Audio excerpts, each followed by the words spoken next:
Hi, my name's Ryan, and I wanted to talk about a incident that I had roughly 2.5 years ago. I was involved in a workplace accident. I was 42 years old. Uh, been an electrician for about 10, 12 years, and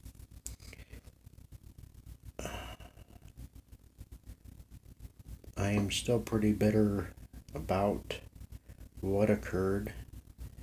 Um, so as this video goes on, I might backtrack a little bit. I might skip forward. I might agree. Uh, so, any of those things I apologize for. So, jumping right into it.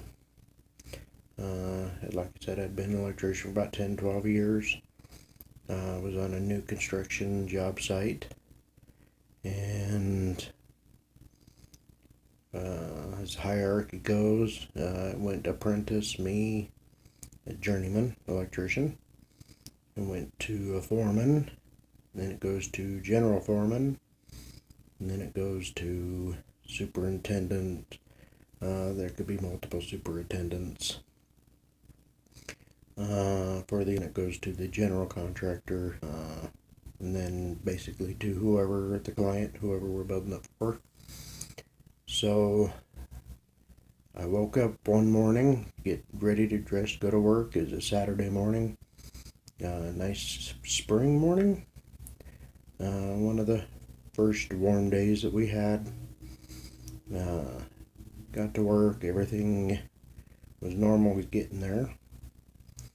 And when I got to work, as soon as I walked through the front gates that they had set up, my general foreman, who was a female, not that that matters any, but she grabbed me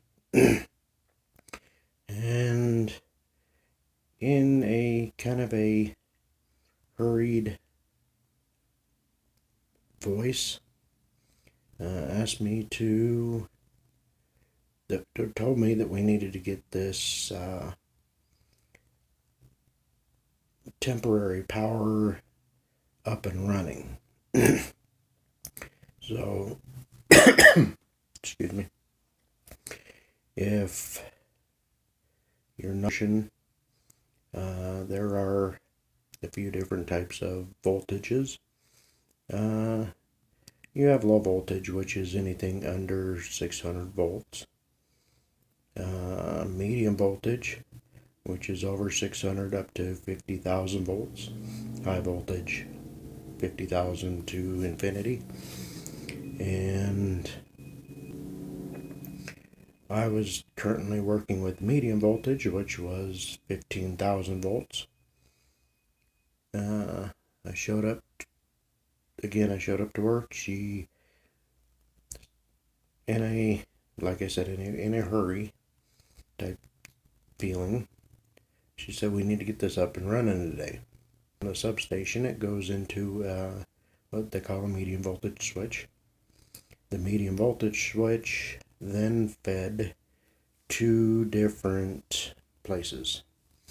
Let's say it could have went out to one building and at the same time go out to another building. Now, up to that point, I had helped pull the wire and into those switches. The GF was present, the foreman was present. It was me, myself, I think one other journeyman and one apprentice. And unfortunately, the voltage, they wouldn't let me get into that medium voltage switch. That was something that was supposed to be for qualified people. And since I had no formal training on medium voltage, electricity's electricity. It runs through a cable. That part I get. Not a big deal.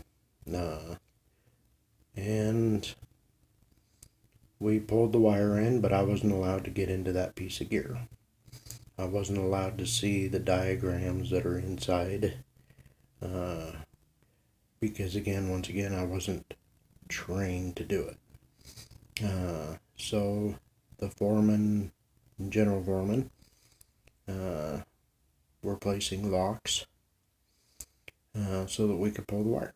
And I'd place my lock on top of their lock as a safety precaution if you're familiar with the lockout tagout program. So I then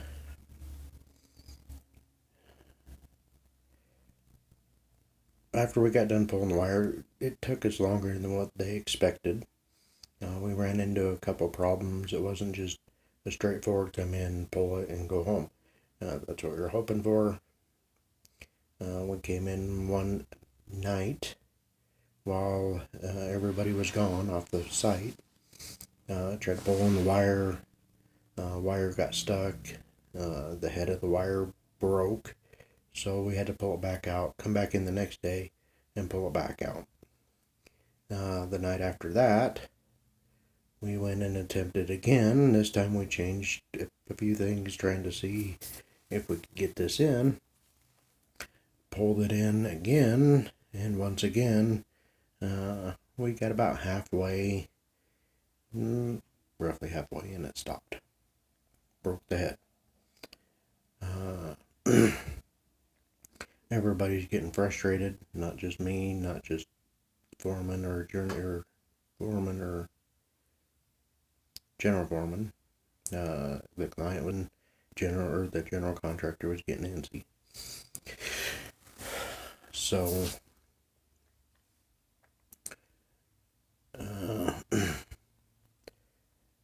we came in, and second time it got stuck, we came in the following night, pulled it back out, regrouped, waited a couple days, some other stuff in, decided to make it, instead of trying to do it all in one pull, we were going to place a box in the middle of the run and pull the wire in two separate wires. So we did that the following night, no problems. Problems is it was too long and too many bends in the conduit. So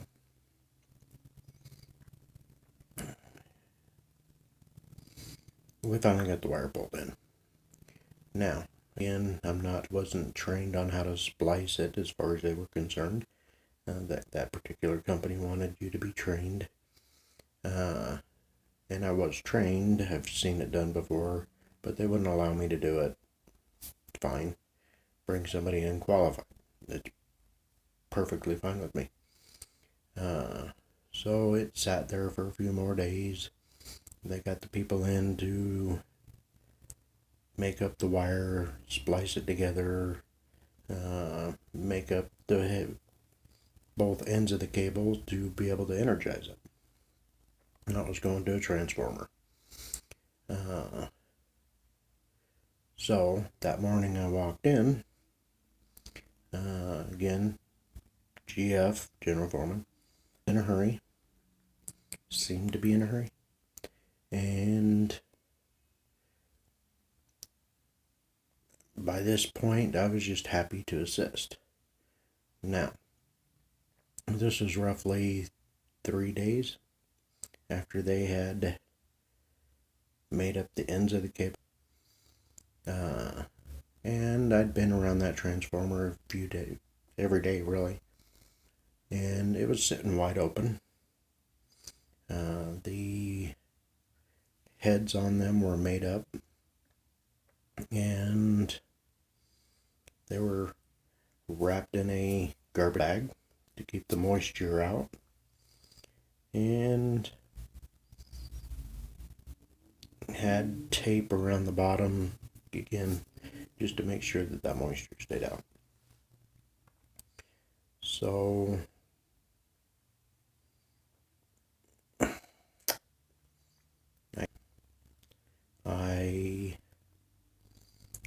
went straight to the safety shack, got my lock, got a bunch of other locks, knowing that if we do get this energized, that we would need those things. So as I was walking by the medium voltage switch, I looked. There's two places you can put a lock, and I walked up, kind of looked at both sides. There was no lock on one side. The other side had a lock on it. That was the lock side, the same side of the gear that we had pulled the wire to. So I placed my lock on top of the GF's lock, and I went back. It's roughly 200 yards to the other transformer where there was a temp power building, temporary building. And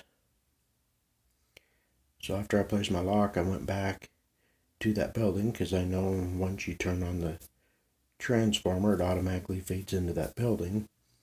So I went into that building, made sure all the circuit breakers are turned off, and started applying locks. And my foreman came in, said, "Hey, I need you to go land those wires in that transformer." So he's like, "Okay, well, I can do that." I got an apprentice with me, and him and I went out, and I looked at the gear, and then I called for the foreman, who was just on the other side of it, and said, "Hey, we need to do, you need to make sure this wire's dead, and show me, prove it to me that it is dead." So, "Oh yeah, you're right, I better do that." So he calls up the safety team, who are not electricians. They just went to school, basically, about safety and went to OSHA, and they're supposed to be the end all be all on that job site. So they come out, after a few minutes, bring in, and what they brought out was what's called a proximity tester. You're supposed to be able to put it up next to a conductor, a cable, a cord, and if there is voltage going through it, it's supposed to light up like a Christmas tree. Again, I'm not proficient in medium voltage, never claimed to be. I was relying on other people to perform the right steps. They came out.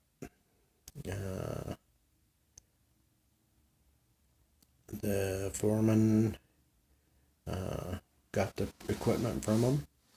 There happened to be a running generator right next to where we were working, so he went up with this proximity tester, put it on the cord that was coming from the generator, and it glowed like it's supposed to, telling me and everybody that there is voltage going through that cable and that the device is working. So the transformer, where I'm supposed to be working, and he touches the cable about 3 feet down from 2 feet, a foot, down from the head of the cable, and it never glowed. He touched all three of them just like he did the other cable, and it never glowed at all. So he went back to the generator. Again, he put it back on the generator after he tested the three cables, and it glowed again. So confirming that the proximity tester glow stick was working properly. So at that point, I had pretty good confidence that these wires were dead.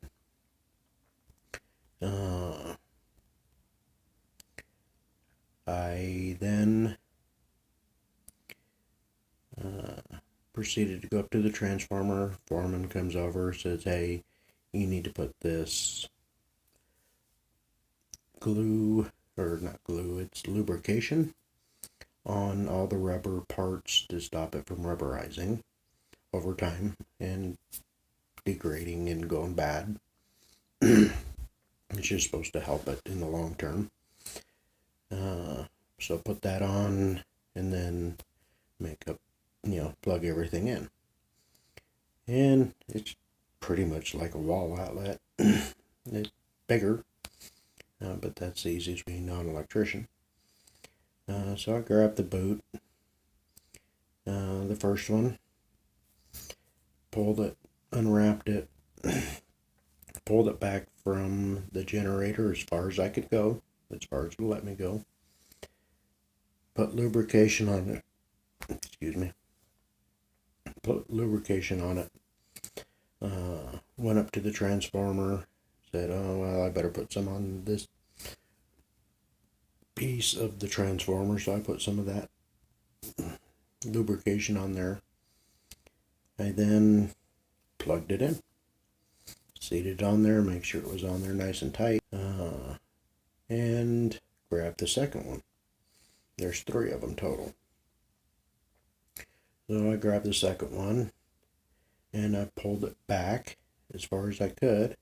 And my intention was to go ahead and put the rubberized stuff on the transformer side first. And for whatever reason, I forgot. So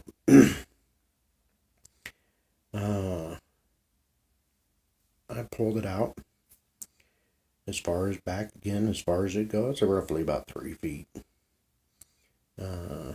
And I took the tape off of the plastic bag. Now, mind you, this generator, the doors were open, and people were walking by it. They could anybody could reach in there and just grab it. They didn't have the door shut or locked or nothing. It was just sitting there. So again, pulled the second cable out, took the tape off of it, pulled the plastic bag off of it. And the apprentice is asking me questions about if he could land it. Personally, watched it done. Just figured, the apprentice can just watch. So I asked him, can he just watch? It's not that big a deal.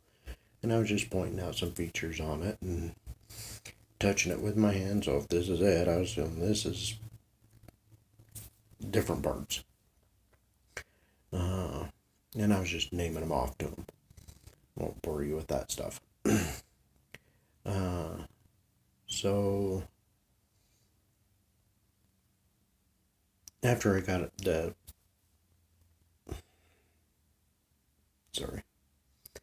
after I got the plastic off,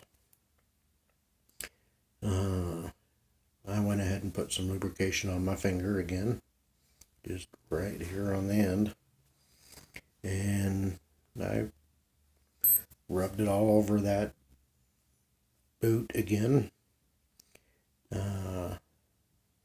And after I got done putting it on the boot, I was like, I forgot I was going to do the transfer. I was going to do that first. So with the cable in my hand, I handed it to the apprentice standing next to me and said, can you hold this while I put this lubrication on? Now, had I not have done that, who knows what would have happened. But I took a step forward and I was putting the lubrication on the transformer side. Now, if you know anything about electricity, it can arc, right? And I'm touching the transformer. The apprentice is standing behind me and holding that cable, and all that energy, all that power, all it had to do was arc a foot, and it would have went into my shoulder and probably out my hand. For whatever reason, it didn't do it. I finished putting the lubrication on. I stood back, said, can I have the head again? I still had a little lubrication on my finger. I said, let me have that again, and I'll finish wiping all the rest of that on there. Didn't want to waste it. So my finger in there, started wiping around the boot. And just as I was taking my hand away, all of a sudden I got a blue flash of light in my eyes, probably hotter than the sun. Was a arc flash. The arc flash jumped out of that piece that I just lubricated. The arc jumped 3 feet, roughly, give or take a few inches, really. It was 15,000 volts. Volts phase to phase is actually 30,000 volts. And it voltage supposedly can jump roughly an inch for every 1,000 volts. So that puts me at least 30 inches away. That arc came up, flashed. I seen the flash once. It went in the tip of my finger. I was watching it. It's not like I meant to watch it. Went in the tip of my finger here on this band, and it came out right here. Right here, really. And I saw 2 flashes. And of course, at that point, I was freaking out. Screamed at the top of my lungs. Somebody call 911. I didn't know if I was dying, if I was already dead. I don't know. So, as I'm screaming that, I'm walking back around the transformer, around the backside. I dropped the cable. I didn't have nothing to do with it at that point. Walked around the back of the transformer, where I met up with the foreman. He comes running out because the apprentice ran to go get him. And I sat down and looked at the foreman. I said, how is this possible? How did this happen? And was from this finger, and you can still see the discoloration here through most of it. You can hide that. You can see it. Went in this finger, again, back out the back side. But this whole finger was black. Most of this finger, basically from this knuckle down, and then from about this knuckle down, and then just a little bit of the pinky, and it went all the way down around. Stayed away from my thumb, really, for the most part. There was maybe a little bit right back here, but it was all black.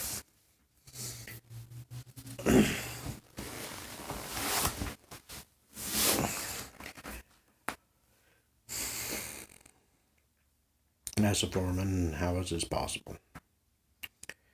And he's looking at me, and he's pretty upset. You could tell. I could tell. He's like, I don't know. I don't know how this was possible, Ryan. I have no idea. And I sat there, and they do what they call a Megger test, or a HiPot test. Excuse me, HiPot test is the right term. Where they send HiPot, and when they're done testing with the HiPot, they have to drain the voltage back out of it. And my first thought was, well, maybe they didn't drain the voltage out properly, or all the way, or did it wrong. That was just my first thing, because it's supposed to be dead. He did dead live on it. Talked about different things, and then finally I just said, it's not even landed on the other side. It's not even landed. And he says, well, yeah, it is. And I said, but I got my lock on. He's like, I know. There should be no voltage there. It can't be that switch. I was like, well, I mean, I was a lot more panicked than I am right now. And it was life changing how panicked I was. I was screaming at him.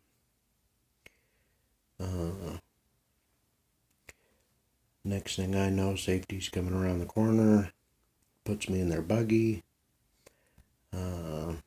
drive me around to the front of the job site because I was clearing the back. By the time we got up to the front, ambulance is there. Ambulance puts me in the back. Basically stripped me down to make sure that the voltage did not come out somewhere else. Double check. I was trying to call my wife. I was trying to call everybody. Got a hold of my dad and told him I was, basically what happened. I got hit with 30,000 volts. I'm on my way to the hospital. I don't know if I'm going to make it.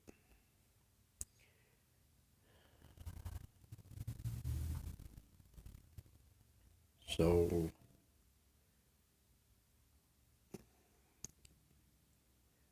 I get in the ambulance. They feed me full of drugs. I'm feeling no pain. I get to the hospital. They go in, they put me on an EKG to check my heart. They're, IV, all that stuff. And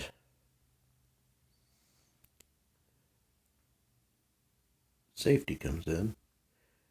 And you're going to look into it. We're going to take care of this. You don't have to worry about a thing. And here, sign this. Workman's Comp will take care of all your bills. Your medical bills is not an issue. Just really shoving the stuff in my face.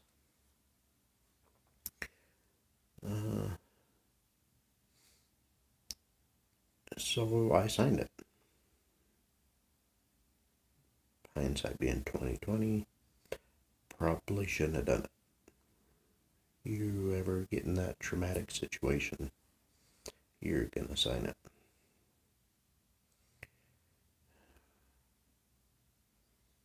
That's a whole nother video.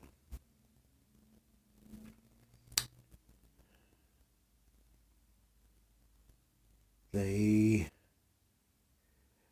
tell me they're going to look into it and try to figure out what's going on.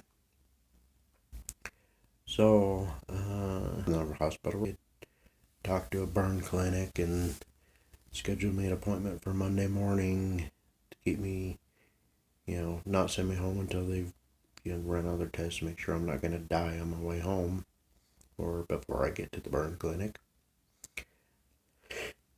But they run everything comes back fine or whatever. And they released me from the hospital. Just give me a urinalysis, whatever, fine. Didn't make me feel very good, but it's their policy. You get injured on the job, you gotta take a urinalysis. Make sure I didn't do something wrong. Make sure.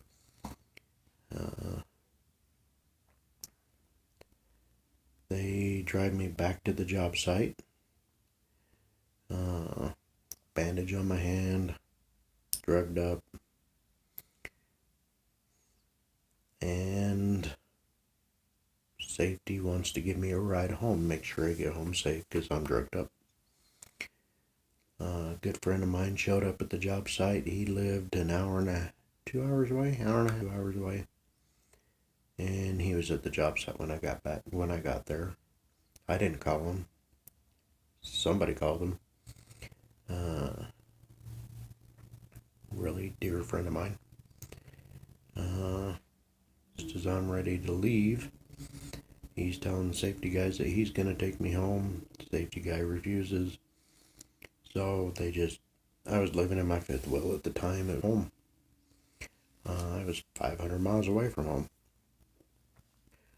So, my wife and kids weren't there. But I'm alive. My buddy, helps me pack up, and he takes me down to his house and wants to keep an eye on me like a good friend should. He talked to my wife, he talked to my kids, and I talked to my wife, and I talked to my kids, and so Saturday night.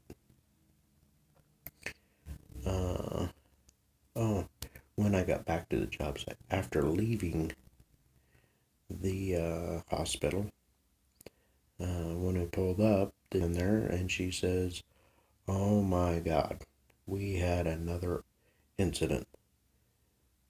We don't know what is going on." And at that point, I was pretty drugged up, like I said. And I just said, "What are you guys, all fucking idiots? Did you do anything? Did you turn off the medium voltage switch? Did you do anything?" And no, we didn't change anything.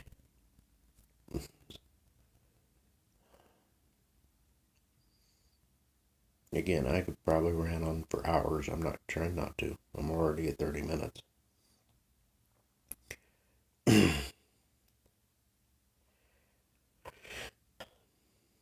They had the second arc flash incident. Again, my buddy takes me back to his place, a couple hours away from the job. And I'm just sitting at his house. And I get a call. We're going to wait till the morning. Job site shut down. No one's doing anything. So, sorry, I got to get a drink.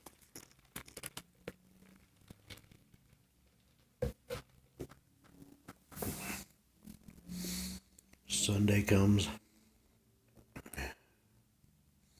and I'm not hearing anything. My mind's going a million miles an hour. I'm place, and I get a call from about 3:30, 4 o'clock in the afternoon from my foreman, and he says, "Do not talk to anybody. I'm coming down to where you're at, and I want to talk to you face to face, man to man." Didn't sit well with me.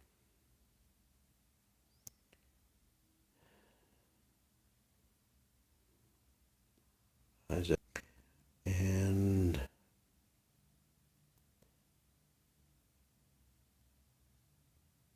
about 5-10 minutes later, I get a call from my GF. Thought about not answering it because of what my foreman asked me to do.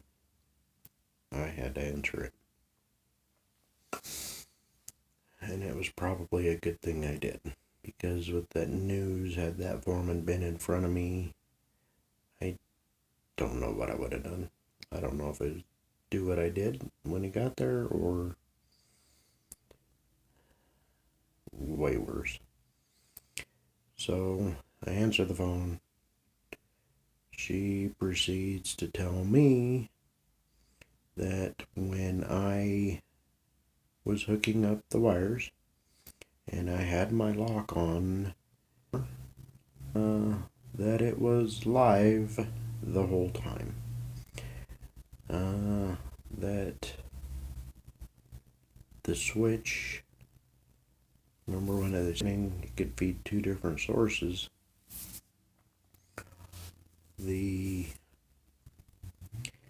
inside that switch, it wasn't supposed to be connected. At least that's what she thought. But what it turned out to be is, in order to effectively shut down that gear, you had to shut off both sides.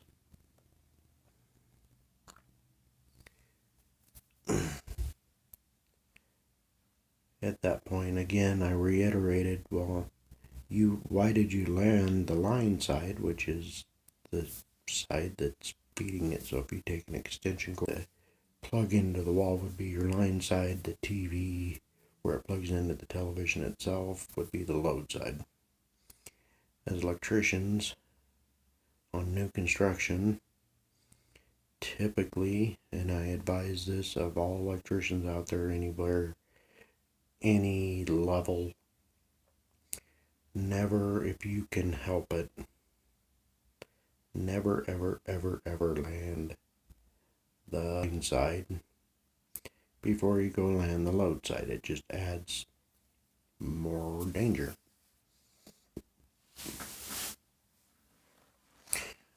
So they landed the line side, put the lock on, thinking, even though it didn't, yet, like I said, you had to shut off both sides, not just the one side. So she should have known when she was in that door, she could have looked and seen the one down the diagram, the thing I wasn't allowed to get in and look at. And on a piece of paper out of the office that somebody else had written up, saying that's how it worked. Again, that's a whole nother story. Somebody knew that's how it worked. The guy that installed it, later on I found out, he knew it worked both, that he had to shut off both sides. He knew that. He told the powers that be, or his boss at least, that the one line diagram, the diagram that she used, was wrong. That they needed to change it or change the gear. Because that's not what they ordered it one way, it came in this way. They ordered it so you only had to shut off one side, but when it came in, you had to shut off both sides. So instead of sending it back, delaying all that, they just decided to use it, but then they didn't change prints, the one line diagram. So my GF went off the one line diagrams. Always look at the gear. Don't trust the piece of paper that somebody else wrote up before it was ever even there. That stuff happens all the time. So she landed the line side.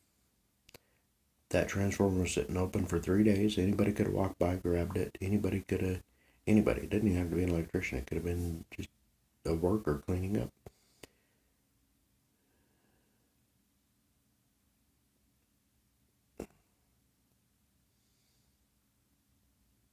My life flashed before my eyes. I want to stop other people from doing this. I want other people to learn not to put your trust in somebody. They're above you. Sometimes it's a good thing. Sometimes you get great people that are above you. Other times you don't.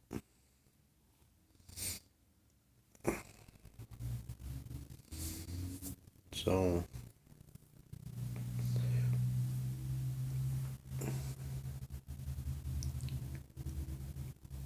I don't care if they're your best friend, if you've known them for 50 years. Don't trust anybody.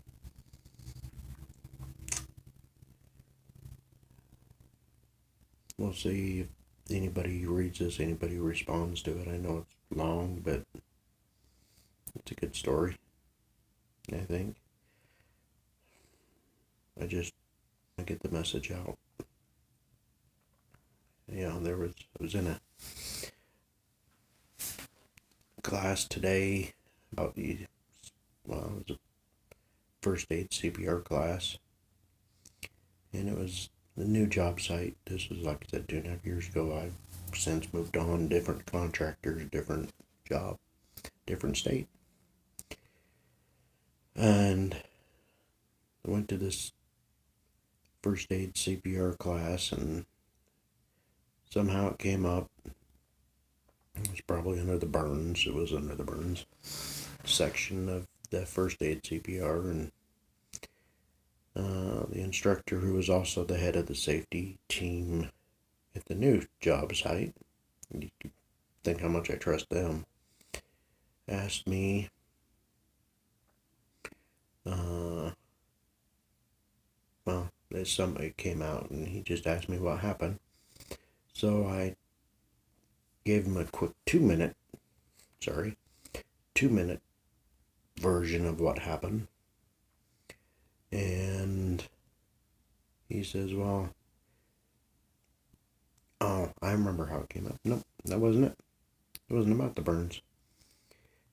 He actually said that it was during the burn section. He says, well, there is a well-known, what are they called? Speakers. That goes around the country.